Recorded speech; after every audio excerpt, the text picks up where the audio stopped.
Good afternoon, teacher and classmates. Now we're going to talk about our topic, our investigation topic, language and linguistic discrimination. Continue, please. Well, you may be thinking, what is linguistic discrimination?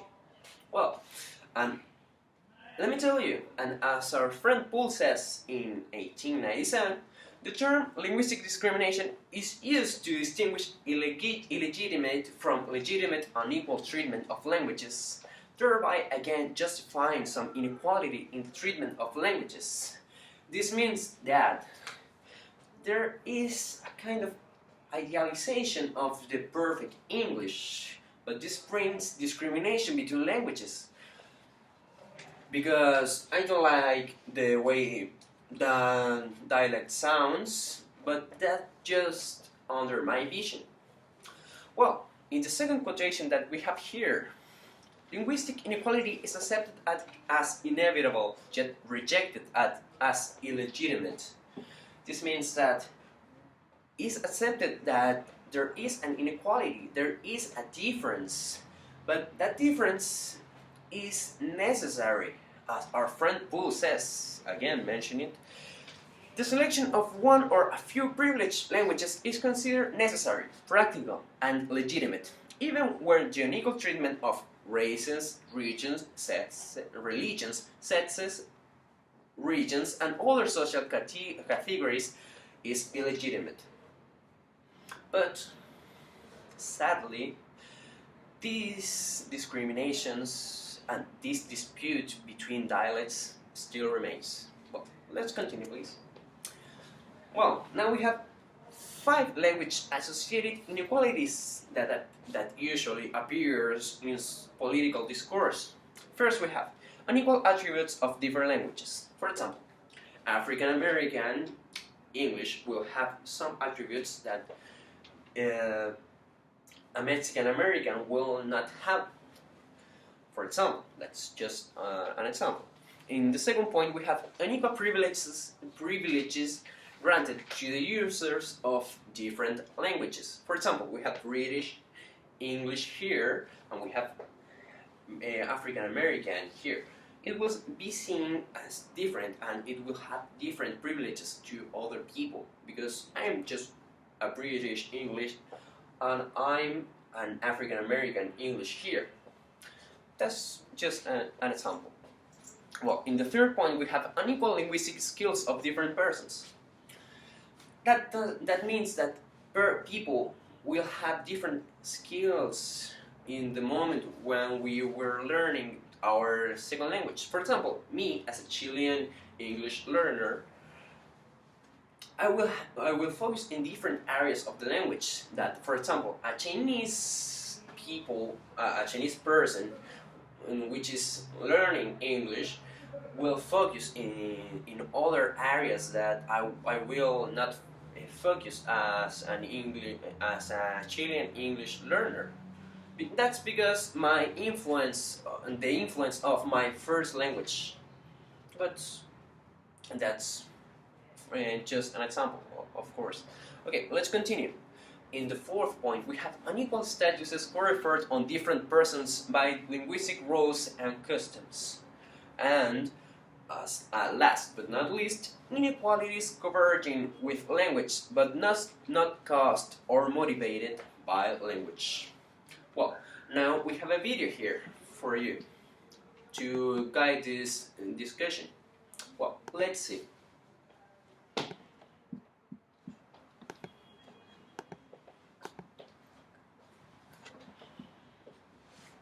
Articulation. Because the English language is a multifaceted oration subject to indefinite transformation. Now you may think that it is ignorant to speak broken English, but I'm here to tell you that even articulate Americans sound foolish to the British. So when my professor comes on the block and says hello, I stop him and say no. You're being inarticulate. The proper way is to say what's good. Now, you may think that's too hood, that's not cool, but I'm here to tell you that even our language has rules, so when mommy mocks me and says, y'all be mad going to the store, I say, mommy, no, that sentence is not following the law. Never does the word mad go before a present participle. That's simply the principle of this English. If I had the vocal capacity, I would sing this from every mountaintop, every suburbia, and every hood. Because the only God of language is the one recorded in the genesis of this world, saying it is good, so I may not always come before you with excellency of speech, but do not judge me by my language and assume that I'm too ignorant to teach, because I speak 3 tongues. One for each, home, school, and friends. I'm a trilingual orator. Sometimes I'm consistent with my language now to switch it up so I don't bore later. Sometimes I fight back 2 tongues while I use the other one in the classroom, and when I mistakenly mix them up, I feel crazy like I'm cooking in the bathroom. I know.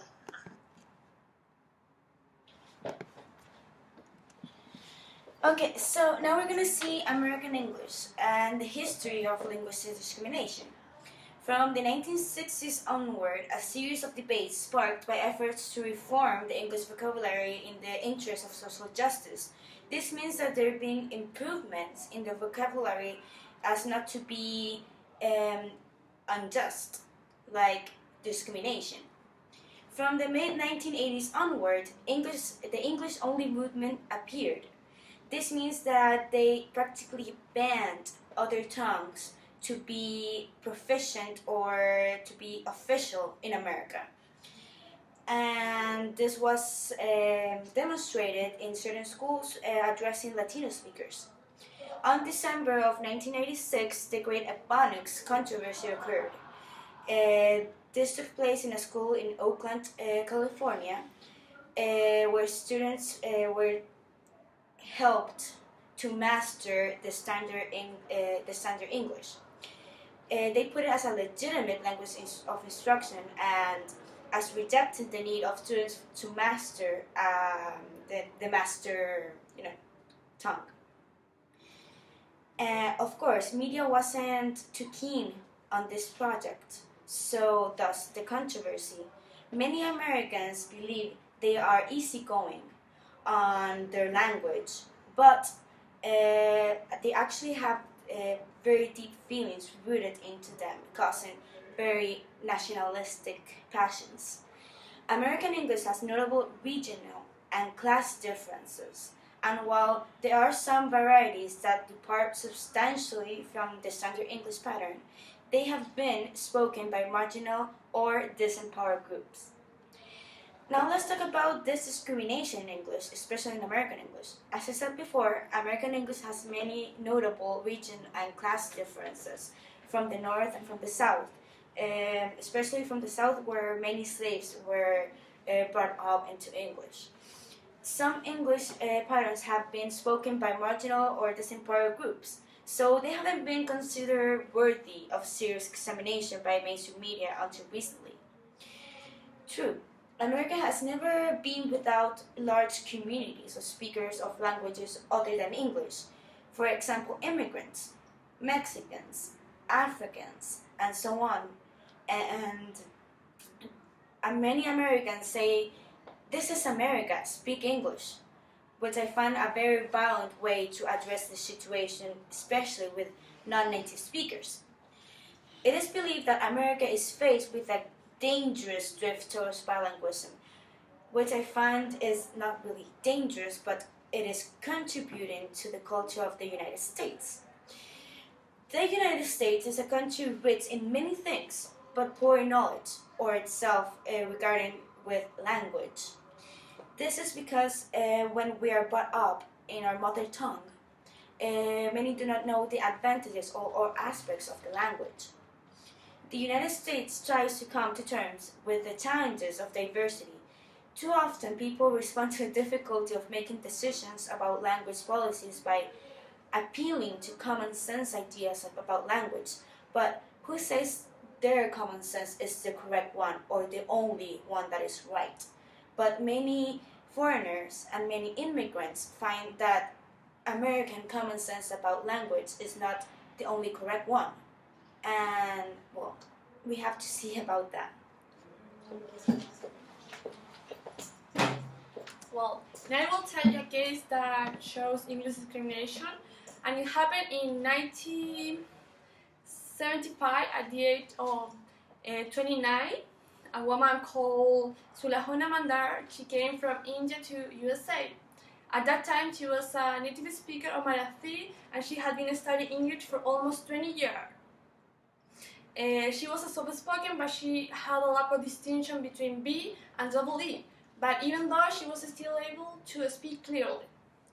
And after some time in USA, she decided to continue with her studies because when she arrived in USA, she had an undergraduate degree in liberal art and education. And then in 1979, she was certified as a school librarian, and she was given a job when she was in charge of a kindergarten.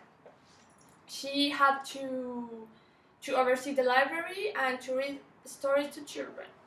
And then, in April 1981, she was fired because of her heavy accent, speech pattern, and grammar problems, in spite of her excellent skill as a librarian. And this case was taken to the civil action, and it was decided in Ms. Mandar's favor. Well, and this case is important because it provides real examples of many trouble that have been long interest to linguists. And one of the most exposed areas in this case was the accent, that when people reject the accent of this woman, they also reject the identity of this person and her race. And according to Lippy Green, accent is used by phoneticians to discuss speech or stress, and also to reference set of distinctive difference over geographic or social space. And in the case of second language learning, accent may refer to the carryover of native language phonology and intonation into a target language. And SL ideology is a part of a greater power construct a set of social practices on which people depend without close analysis of underlying assumptions. And well, here we have a figure that shows the true accents. Here we have the European, and here we have unknown accents, which seem to be more negative for listener because of their natural group.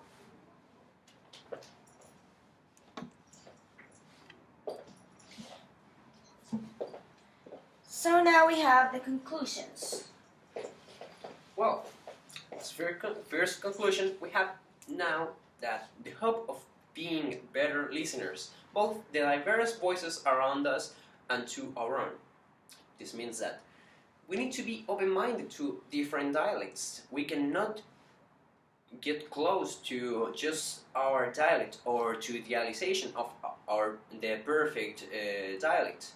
We need to accept different dialects because our own should be accepted as and esteemed as the same as, for example, the dialect of my partner here or my partner here. They have different dialects that I have, but they will be esteemed as the same as as mine. Sorry. Well, a quotation here says that the real problems faced is not legal but sociological. Well, many of the questions we were brought with in this investigation that we would like to further investigate is that can a state establish an official language without discriminating against persons of different native languages? If not, can a state be linguistically neutral and thereby leave language differences entirely in a private sector? Is forcing everybody to assimilate a single native language a way to eliminate inequality based on native language differences? If so, is it the only way? So according to Matsuda, the way we talk, whether it is a life choice or an immutable characteristic, is akin to other attributes of the self that the law protects. In privacy laws, due process law, protection against cruel and unusual punishment, and freedom from inquisition. We say the state cannot intrude upon the core of you, cannot take away your sacred place of the self. A citizen's accent, I could argue, resides on one of those places. As I told you in the case of the woman, When they reject the accent, they also reject the identity, and the identity is related to the language that we speak. So this is something essential for us. Well, thank you for your attention.